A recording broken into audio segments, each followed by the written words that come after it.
Business is all about problem Yeah. solving. What's one thing about rural dealership which urban entrepreneurs or urban dealership owners don't get it? First of all, in rural areas, everything is built on relationships and trust. What's your step-by-step process for ensuring such a great customer experience? Hiring the right people at the right location, training them at the main dealership to understand what a car delivery experience or what a consumer journey feels like. Tell me, like, what's the most counterintuitive lesson that you've learned running a traditional business? The traditional business, first of all, gives you an edge. So, one thing I would like to tell to young gen or next gen entrepreneurs is that don't generally ditch your family run business. What's the first system or process you changed immediately once you entered the business? So the first thing that I went on to change is digitizing it, then reducing the amount of paper that is used in the system. What's a red flag that you tell you know not to proceed with a franchisee or a partnership deal? While starting a franchisee, you need to understand the metrics, number one, and secondly, the support that the franchisee partner will provide. Going blindly into some franchising because, okay, I want to start a business, that doesn't make sense anymore. But later on, the person taking that franchisee suffers a lot.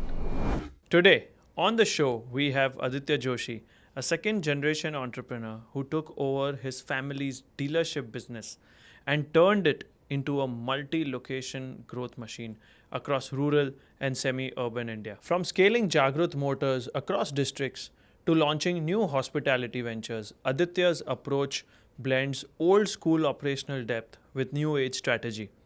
In this episode, we get into the first system Aditya broke and rebuilt after stepping into the family business. Mistakes urban founders always make when trying to enter into small town India. And the franchising red flags you need to watch out before signing a deal. So let's get into this episode straight away. Welcome, Aditya, on Level Up Podcast Season 3. It's nice to have you here. I think we've been in touch for quite a long time and finally we are being Yeah. able to do this. Let me start off very quickly, right? You've taken over a family business that has, of course, run for quite some time as a legacy business, as a traditional business. What's the first system or process you changed or you took over immediately once you entered the business? Okay.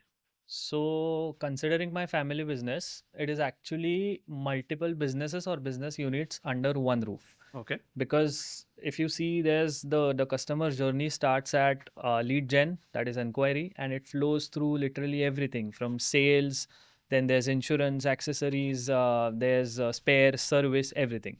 And everything is interconnected. Okay. So, what I first observed is that everything was paper backed.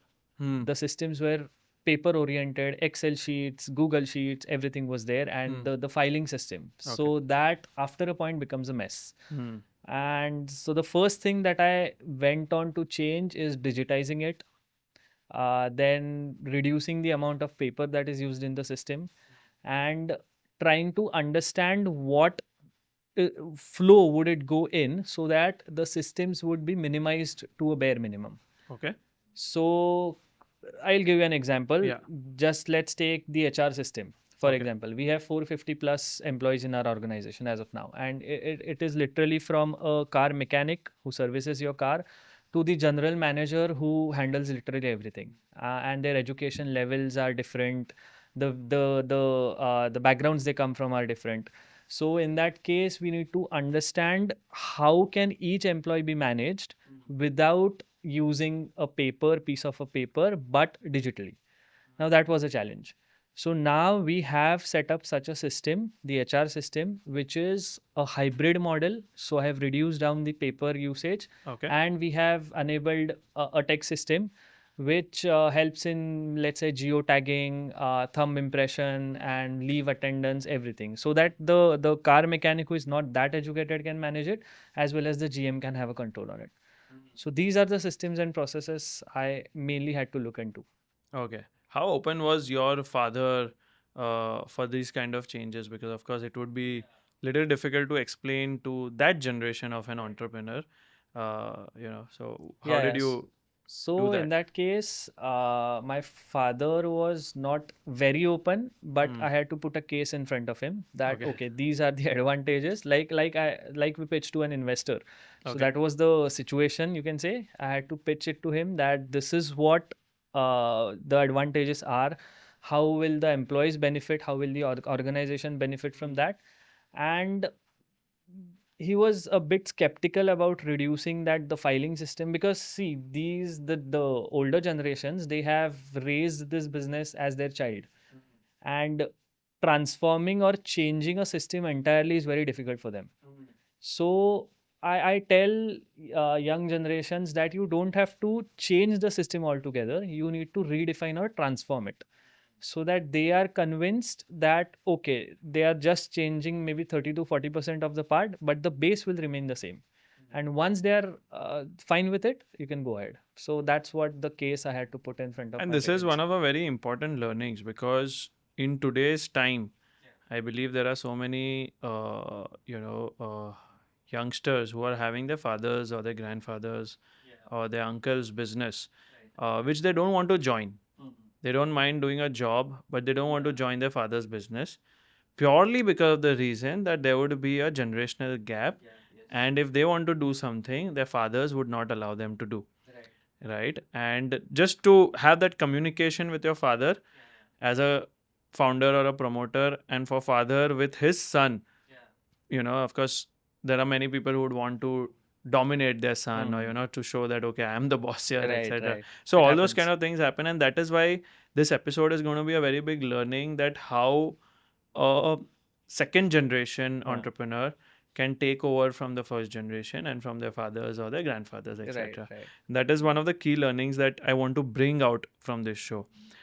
Coming to my next question is that many founders really struggle to letting go of their old practices, the legacy practices, right? How do you decide that which practice to keep and which to let go? Okay. So first of all, the business that the older generations have built, that is out of mainly hustle, sweat, and pure passion for that particular thing. Because there was no social media back then, there was no digital Yeah. things back then. So it was Yeah. just micromanaging things and trying to understand on a personal level what works and what not. Now, that is one thing that now people need to let go of, micromanaging things. So the thing is simple, that if the business is working for you when you're not there, then that is a business. Otherwise, it is self-employment. That's what I feel. And so while you respect the legacy that the parents have built, but trying to bring in such systems that will reduce micromanagement, that will have a hierarchy of teams, a hierarchy of systems that will help you just manage from a reports perspective or a holistic view you will get, and the business keeps running in the bottom line. So such systems need to be implemented, and the micromanagement systems need to be let go of. I think in the older generations, I mean, the businessmen, etc., there was a lot of micromanagement. Yeah, yeah, yeah. Because they didn't trust, so they built it from scratch, and there was no systems as such to support what they are doing. So they had to literally see everything, manage every person, right from a mechanic who is handling a car. So even he used to come to my father and say, okay, this thing is not working in the car, please give me a solution. So that was like 10, 15 years back when the business started. But now it is like, first you go to the, we call it in terms of the workshop advisor. That is the first stage. Then you go to the workshop manager. If he is unable to solve, go to the general manager of service. And then you come up and say, okay, after a Only if week it or so, escalates or yeah, something. then you can go and put it in the system that this is not working. So these systems need to be changed. Traditionally, in these legacy businesses, old generational businesses, it has always been a one man show, or your family, cousins or your brothers, along with their fathers, they were working, and they have a few employees under them, and they're going to work in a normal manner, like a very lean structure. How important do you think is good hiring at managerial level, at maybe at leadership level, at executive level, especially in your kind of business where the last man that happens is the mechanic, you know, or maybe he's the first person who sees the customer rather, and then it can move ahead in terms of service and all that stuff. How important do you think it is? So, first of all, very important, because team is what makes a business. So the ground people, I mean the people who are firstly dealing with the customers, that is the mechanic, they should have certain kind of experience or education in that field. That is very important, because we see that a lot of people who come from non-tech background but still they are in need of a job and they want to climb up the ladder, we try hiring them, but in the later stages it feels that no, you can't do that because that's not something that will support our business. So, perfect background, high training sessions needed, and secondly, someone who has an experience in that field, mainly the higher hierarchy, the managers, general managers. So, we try to make sure that we bring in from the automobile industry or from other dealerships, some competitors. So, that helps us in giving that extra edge when they are managing the team and going ahead with the sales. Got it. No, very interesting. What's one thing about running a rural dealership, uh, which urban entrepreneurs or urban dealership owners don't get it? So it's kind of, I feel it's very different, because first of all, in rural areas, everything is built on relationships and trust. And considering that there's a single dealer with a monopoly, uh, people feel that you can go to this dealer because he has built it from scratch and they know you, they know my father, and they just come and It's on the name. It's yeah, the goodwill that your father has right, built. based on goodwill. Ah. But in case if some one customer feels that the service was bad, then and he starts spreading a single word of mouth, then that can lead to a huge loss. That's not the case in urban areas mostly, because you have one dealer. If you're not satisfied, you won't make a big deal out of it. You would just go to some other dealer and purchase a car. That's it. So that is one thing, relationships. Secondly, marketing game is completely different in both the areas. Here, marketing works on a larger scale. Maybe you can go for banners, digital marketing. In rural areas, so let's say there's a village which has around 150 people and 50 houses. So now if I'm able to sell one car to a single household there, then that word of mouth will help me get 20 to 25 more customers and houses. So that granular level of marketing and research needs to be done in such areas, because here the villages are very spread, not like Mumbai that you do some kind of marketing, put a banner on the main road near the airport, and you'll get customers walking in. So that's not the case. So these are a few different things. We'll come to marketing. I would like to talk about marketing in the next few questions. Tell me, like, what's the most counterintuitive lesson that you've learned running a traditional business, which is the dealership, and now that you're also getting into a modern business of hospitality? What is the lesson that you've learned? Uh, the traditional business, first of all, gives you an edge. So, one thing I would like to tell to young gen or next gen entrepreneurs is that don't generally ditch your family run business, because that you have your systems and processes set. You might need to redefine those in some way, you need to modernize those, but you have the base clear for you.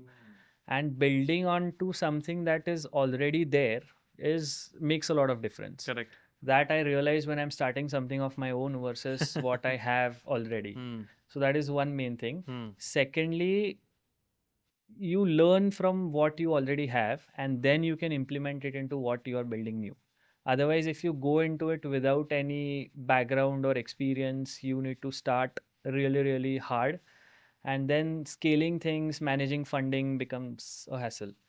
So that's what I have gathered a few learnings over past few years from my family run business, the traditional business, observed all the systems there, and now I'm implementing those into my new business. Okay. Tell us something about your new business. What are you doing?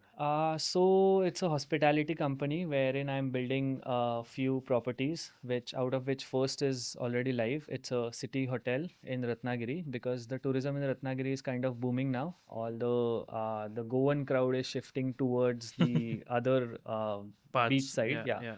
So that's one. Apart from that, going ahead, I have a few plans to enter into sustainable tourism or sea view tourism, and mainly provide such properties that will have spacious rooms, clean rooms, but at an affordable price.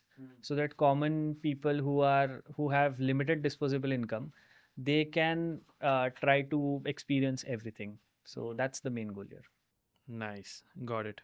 Walk us through your playbook for onboarding new locations for your dealerships, or one is for dealerships, and also the second one, how do you select locations for your properties for the tourism business? Okay.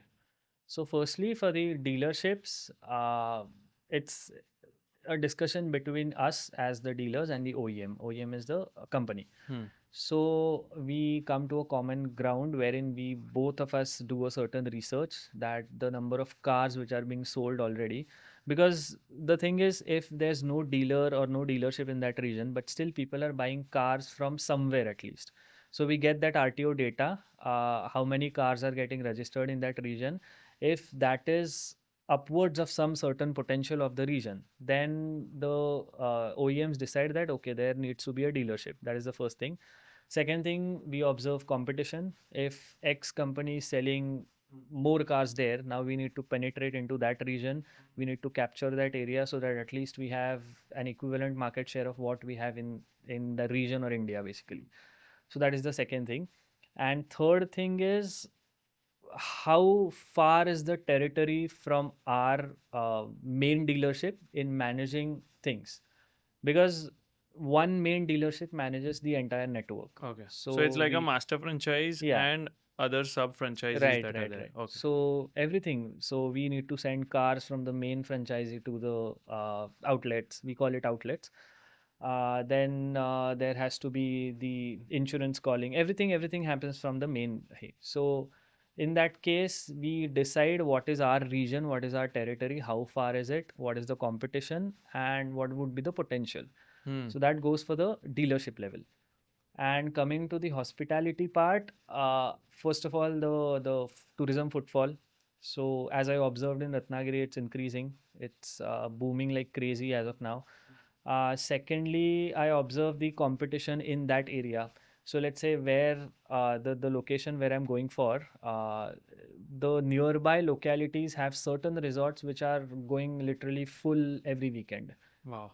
Now, there I understand that there's no other alternative that people have.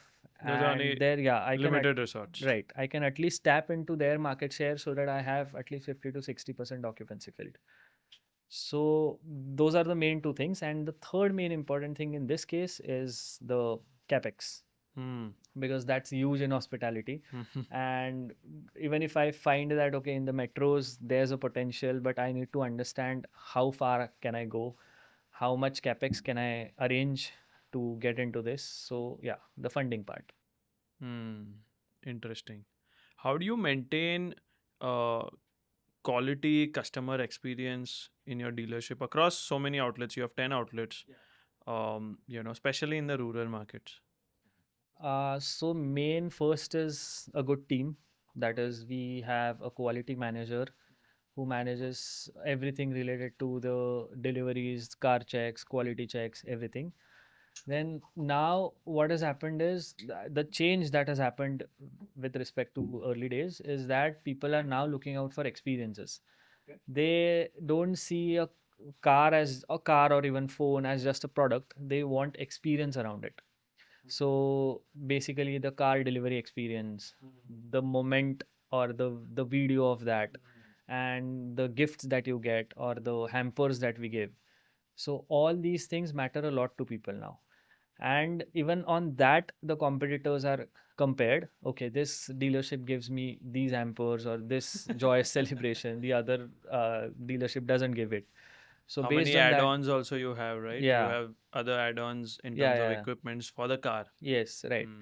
So based on that, so for that we have a proper system set, because as I said earlier, that the car that is to be delivered tomorrow, that goes from the main franchisee to the outlet ready, and then the quality manager has to check literally everything related to the car, the hampers, the gifts that need to be there at the facility, and then we schedule a time for the customer to get that experience, and based on that the salesperson and the quality manager deliver it together.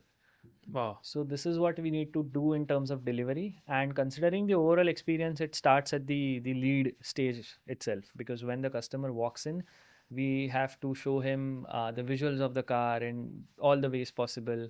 Then we have to offer beverages and what kind of other hampers, so that everything, managing that inventory plus the experience is what the team does. Wow, that's really interesting. And that is something I think not just rural, but I think even urban customers get excited with that kind of an experience, and they would compare Right. that, okay, this is giving me an XYZ experience, but That has this become, dealer or this brand is not giving me. yeah, that has become a differentiator now, which earlier wasn't. The experience that a dealership provides and the memory that it creates for the For the consumer. customer, Yeah. because for most of them it would be their first car. Yes. So I think it's a lot to do with the emotions and the Right. memory that they are being provided by the brand or by the dealer. Very important. Um, and I believe that Jagrut Motors has won awards for customer retention, for Yes. Yes. service, etc. Right? What's your step-by-step process for ensuring such a great customer experience? So, firstly, it's about the team hiring the right people at the right location. Secondly, it's about training them at the main dealership to understand what a car delivery experience or what a consumer journey feels like for the one who is buying the car. Thirdly, have systems and digital systems in process, which will help them understand what are the step by step procedures to take the customer from the lead stage to the final delivery stage in the right customer satisfaction stage. And thirdly, we have a number of KPIs which we track throughout weekly and monthly based on customer experience. Let's say, for example, there's NPS, which is the Net Promoter Score. We tell we give a rating card. Based on that, we have our systems and processes designed in such a way that the if the quality manager is unable to meet those criterias for, let's say, a week, then we have certain incentivization for that, that if you are able to maintain the NPS above a certain level, you have incentives. If not, then you lack incentives. So this is the kind of structure we are trying to build, wherein everything runs in an automated and incentivized structure. Mm. But NPS is given for every quality manager, or what? So it is a feedback that we take Form, from a the feedback form, customer, or yeah. sort of a thing. And so basically there's a call that goes to the customer, and also they give a feedback at the dealership, so it's a multi-layer feedback mechanism. And once that is done, we track it across all the outlets so that we understand where did we lack and what improvements we need to do. Hmm. Got it. Got it. How do you use data or feedback to analyze, or to make sure that you've been able to improve your service and your sales part or whatever, the customer experience part? Okay. So we have a scorecard. So there are two types of scorecards. One is from the OEM, the company, and Okay. one is from the dealership. Okay. Now, what the scorecard means is we have all the KPIs mentioned on it, and we track those KPIs weekly and monthly. And then we have meetings based on that. NPS is one of the KPIs there. Then apart from that, we have sales to service ratio. What is the sales target? There's inquiry bookings and retails, which salesperson is lacking or maybe doing better. So we have all those balance scorecard, and at the end of the balance scorecard, there's a final score for each outlet, and on the OEM's level, it is for every dealership. Okay. So based on that, we have a ranking system, and so that the outlets or maybe the dealerships understand where that dealership is lagging in what parameter. And then after that, we have training sessions arranged for them, or maybe we take training sessions at the main franchisee to make them understand where they are lacking and how can you improve it in the next month. So we basically track the entire data, give it a score for each KPI, and the final score then becomes a ranking system. And then we build onto it to improve. Okay. So this training is given frequently, every month or something. Yeah, yeah. Hmm. Got it. Trainings actually form a crucial part of the dealership business because they need to keep going through it again and again every day, because every customer journey, every uh, car delivery is completely different. Expectations are different. So they need to be ready with literally everything that they have. And for that, we have regular training sessions. Hmm. Got it. What's your strategy for upselling or cross-selling across dealerships? The main thing that we cross sell is the accessories and the insurance. And Mainly it is about convincing the customer that that this product is very essential for you, and that role is played by the accessories manager. So at every outlet we have a person dedicated for the accessories department, and he reports directly to the main franchisee telling that uh, what needs to be done and what needs to be delivered to the main location. Hmm. So as I said in the first part, that dealership is like, it is a mixture of multiple business units. So for each business unit we have a proper hierarchy. Every department has a manager, every department has a hierarchical team, a system set. Every outlet you mean, or No. every? So I'll explain. So there are multiple outlets that becomes the part of the dealership. Now there in for those outlets, there's one, let's say the accessories team, one insurance team, For every one outlet. spares team, service team. Yeah. So these are the business units, I mean. Ah, got it. So they They also handle have their all the own outlets. manager, Yeah. plus the outlet also has its own one outlet Yes, manager. exactly. Got it. And so accessories cross selling depends on the managers as well as the accessories managers plus the salesperson. They sync it together and then they decide what needs to be cross sold or convinced to the customer, so that we manage that inventory. Because what happens, the customer just walks off if he doesn't get that uh, right amount of Conviction. conviction from the Yeah. accessories At the team. end of the day, I believe in any sales or something, or cross selling, upselling, or normal selling also, that customer should have a need, or his any problem should be solved. Right. Then, your salesperson or your accessories manager, whoever it is, they'll not have to sell it, hard Hmm. sell it. Right, right. Whatever it is there. You need it. Otherwise, what your problem is there, it will not be solved. You might think of it as a cross sell or an upsell or something, but I believe that these are just words to make it more salesy, sound more salesy. But at the end of the day, someone has created that product to solve someone's problem. Right, right. So Business is all about problem yeah, solving. it is If all you can about problem address it solving. right, it just Then those works. products are there to be taken. I mean, it Right. is there for people to buy. And if they need it, they'll buy. You will not have to hard sell it कि अच्छा, because people are very smart. They are not going to just say कि अच्छा इसने मेरे को push किया या वो बोलते ही जा रहा था advantage advantage and I just bought it. People don't, yeah, at least for such a good investment of 6 lakhs, 7 lakhs starting onwards, they'll not be so, back off कि अच्छा I'll just buy it because someone told me that. So I think that is it's a good thing that how you guys are trying to address the need, and if that is there, then of course people will buy. You'll not have to hard sell it. Can you share a practical example of how you've converted a dissatisfied customer into a loyal customer? Okay. So actually dissatisfied, as in there was a very harsh case wherein we had a customer complaint which escalated to the OEM.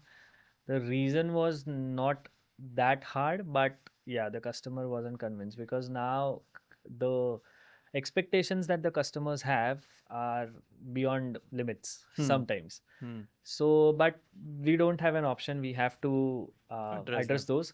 Yeah. So, what happened is the customer wanted certain accessories, let's say alloy wheels, which is you can't have those already always in the inventory because the cost is high and it's demand based.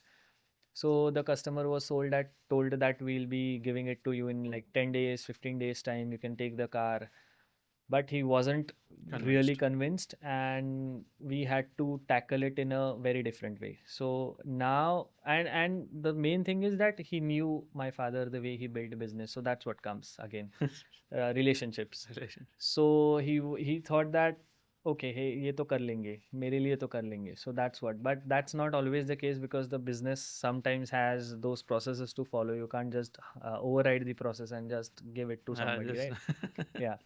So, but yeah, so we had to convince the customer, then we had to send him a letter, a gift hamper, then he came back to the dealership. Then we made that even the alloy wheels we delivered to him like it was a car delivery. And then after that, he bought literally 3 to 4 cars from us in the last 5 years. Wow. So the service matters, the way the team communicates matters, and the way they are satisfied, that matters a lot. Very interesting. How do you approach digital marketing? For your uh, the hospitality business versus your dealership business. Okay, so both are kind of different in terms of digital marketing. So for dealership business, it still needs to have a traditional touch, considering that it's a rural market. So people aren't that tech savvy yet in the core rural areas. So we need to go with the newspaper advertisements, hoardings in some cases, leafleting. That continues, but that I have boiled down to around 50%, and now 50% is digital, which was earlier the traditional was 90%.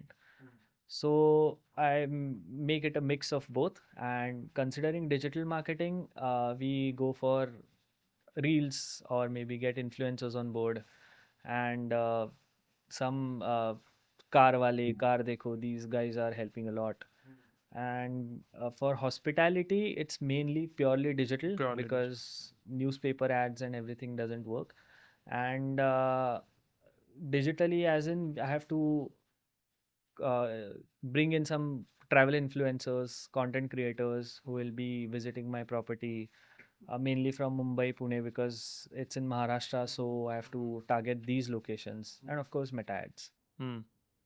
But this has always been a burning question inside me that for hospitality business, the influencers that are there, I think that kind of a marketing is become very monotonous. It has become Crowded too. very crowded, Yeah. and all the influencers and all the reels that they post on some property that they've visited Mm-hmm. are becoming like Almost similar. it's all same. Yeah, yeah. Like on Instagram, if you'll just scroll, you'll find influencers visiting properties and doing that same thing again and creating a 1 minute ka reel. But how do you differentiate in that also? That is very important. That how your property can stand out. So the property can firstly stand out based on the services that I provide. And promoting those services through the same influencer will definitely make a difference, even if it's crowded. But I have to, Very interesting. yeah, I have to promote those services in a different way so that people feel that, okay, I need this and I will get this only at this property. So my current property is pet friendly, and there are probably no other properties in Ratnagiri which are pet friendly, who have declared it as pet friendly. So now I have to target Market that this, word. yeah, market this in such a way that people feel that okay, I can take my pet and go to Ratnagiri, and this is the only place I need to stay.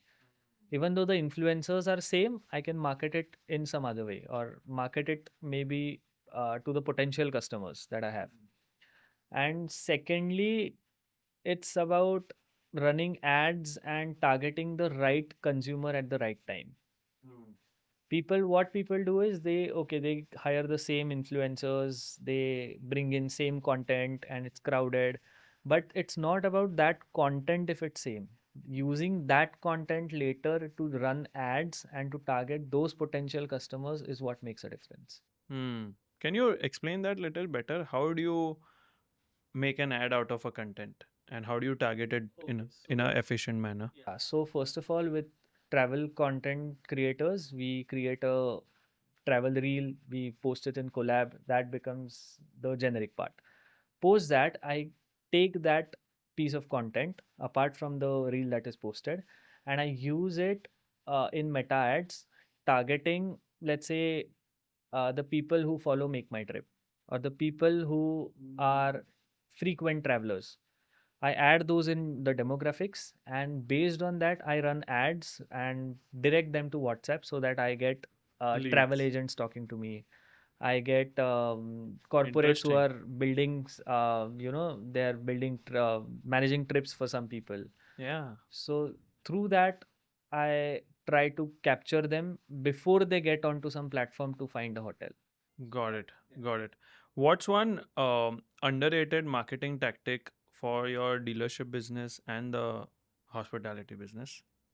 It's meta ads for sure. Is it? Yeah, because earlier, the way it was run traditionally, uh, The ads, meta ads. no, normal Normal marketing. Yeah, marketing. Okay. traditional marketing.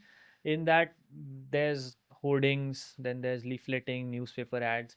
First of all, you can't track it at all.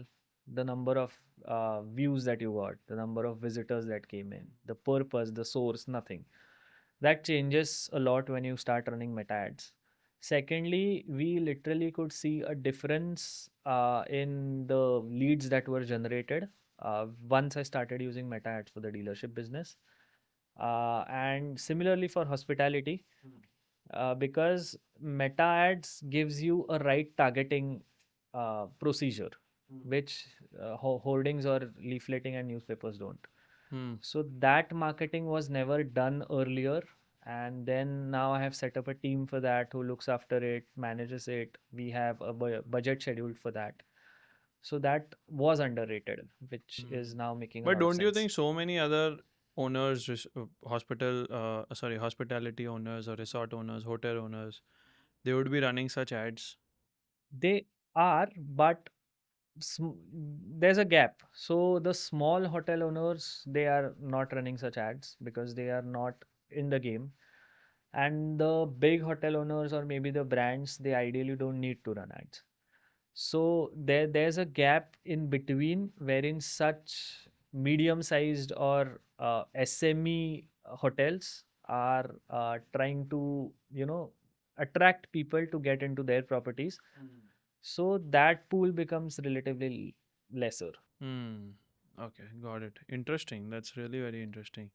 Uh, Coming to your little bit on your personal, stuff. How do you manage? Like you're managing these two businesses. Yeah. How do you manage your time and focus well that both the businesses are being able to grow and sustain? So in my dealership business, I have my parents and a team already working there. So I dedicate some part of my time to that business unit, considering managing reports, taking team meetings, and improving what's not working. Okay. So that becomes maybe 30 to 40% of my entire time.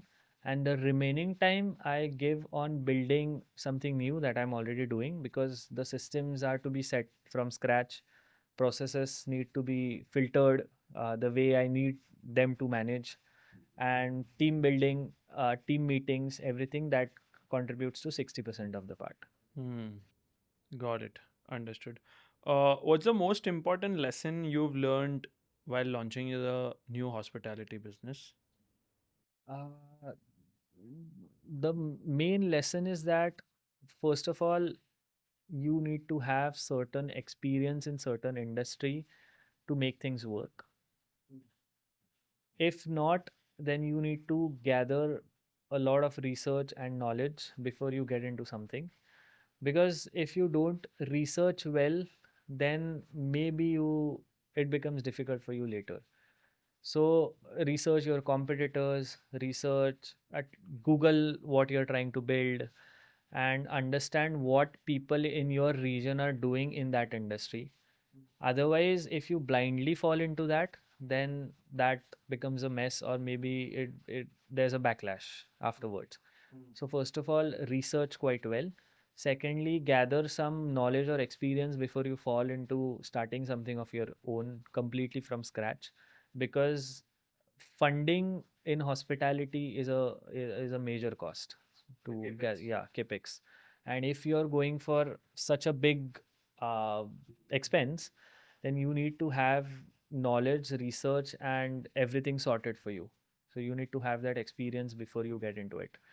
So that's what I mainly realized and learned, that I need to understand the market dynamics before I fall into what I'm trying to do or trying to build. Hmm. You told me before we started that you have taken funding from bank to start your first property, right? You didn't have a background in this business. How did you manage to convince the banker to give you some funding? So one part that works here is the goodwill of the family run business that you have. And secondly, creating a clear project report that defines how much returns will you make, in what time, what will be the break even, and will the bank be able to trust me in giving that money. If they are convinced in that case that okay, I'll be able to pay off the EMI every month without yeah, any hassle, then it will make a lot of sense. Then they don't much, because banks, even banks have competition nowadays. So They even they have their have targets to targets. meet. Yeah. So even if someone is approaching them with a right plan, I don't think they unnecessarily just drive them off.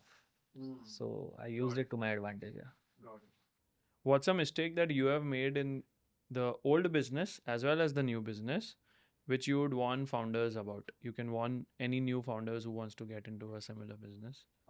In my traditional business, or maybe while you're running or handling a family business, one thing that I would like to make sure that founders don't do is directly start changing processes, because the older generations grow their business like it's their own child, and they don't want it to be changed completely. So you can redefine or transform those processes, maybe modernize them a bit, but 50% of the base should be the way it was. Hmm. So that is one thing I tried to do initially when I got into business. Ki okay, I don't know why we are ये doing change this, करना है but वो change. let's change this. But that's not how it works. Convincing is not possible in that case, and if you are unable to do that, then it backfires totally. Ah.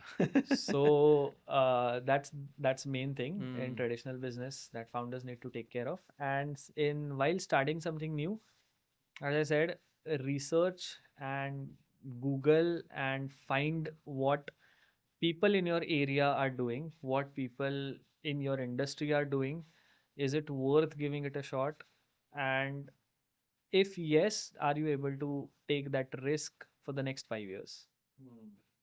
So if you are able to convince yourself that okay, for the next 5 years, even if I don't have money to, let's say, um, manage my expenses, but still I'll keep going because this is what I have conviction about. If you're convinced about that, then go for it. Otherwise, search new ideas. I think it's very important to do research on your, competition, on, as you rightly said, what people around you are also doing in your vicinity, what people are doing, right? Is there really a scope for this kind of product? And trust me that we get so many pitches of startups, and the market research data or the market size data is in 99% of the startup decks, it is completely off. The most common practice what today's founders use is that okay, India has a 1.4 billion population, so everything is multiplied by 1.4 billion. Yeah, yeah. कुछ भी है तो 1.4 million, but they Right, don't that doesn't work. understand that boss, you are working in a certain city, or you're working in a certain area, or you're working in a certain demographic, maybe South India or North India or Western India, maybe, right? Things are going to be different. You also need to understand how many people have a paying capacity depending on your product. If there are 10 million population, but maybe all 10 million cannot afford your product, or they don't want your product, or they don't need it. It's either need, want, or affordability. Right. So you need to come down and filter it down, narrow it down further, to make sure to understand, is there a genuine market for this or not. Right. They need to understand the size of TAM and what the total addressable market wants, and is there a need for that? Is there a need for that? Considering 1.4 billion people just Out of takes the your blue, metrics yeah. off. And in most of the pitch decks that we receive, TAM is 1.4 billion people into Yeah. whatever XYZ figure that they want to Doesn't put. work. It doesn't work. Right. And you're always going to get billions of dollars of TAM, but that's not the case in every business. But yeah, I think very interesting that you need to learn all these things while you're starting a business. Yeah, I think that's important. What's a red flag that you tell not to proceed with a franchisee or a partnership deal? While starting a franchisee, you need to understand the metrics, number one, and secondly, the support that the franchisee partner will provide. That is very important, because it happens in a lot of cases, mainly in cases of startups who are just starting with franchising, that they think that the person who is taking this franchisee will be able to handle literally everything, but the support somewhere lacks. So these are the two things. By metrics, I mean the break even period, the ROI, the EBITDA margins, what are there? Will I be able to manage my expenses in this if I am able to earn these many EBITDA margin? So these things need to be addressed. Going blindly into some franchising because okay, I want to start a business, that doesn't make sense anymore. It used to earlier because the competition was less, franchising opportunities were lesser. Now what has happened is any small or Every big brand who starts new they goes for want the to, franchising yeah, model. yeah. But later on, the person taking that franchisee suffers a lot. So there's actually a case that happened with my friend recently who went into F&B franchisee in Pune. He took a franchisee Yeah, of a brand. yeah. He took a franchisee, but within a year he had to shut it down because he just couldn't manage those expenses. Now the company told him to put a brand store in a certain locality which had very high footfalls, but very high rent and expenses too. But so the calculations, he didn't do those calculations. The company did it for him, and the Backfired. calculations done on that level and the ones done on the regional level are completely different. So we know what our regional market is, what the footfall actually would be. So we need to go with that intuition or maybe the With that calculations, calculations. but not from the perspective of what the company is saying. Because it is working in some X region, it will work in the Y region as well. So that doesn't work. So yeah, metrics and support. I think These are the very two things. important, because again we get so many startups that want to give their franchisees, and I have literally, Aditya, received startups pitch decks where they want to start franchising without having their own outlet also. The business is only franchising.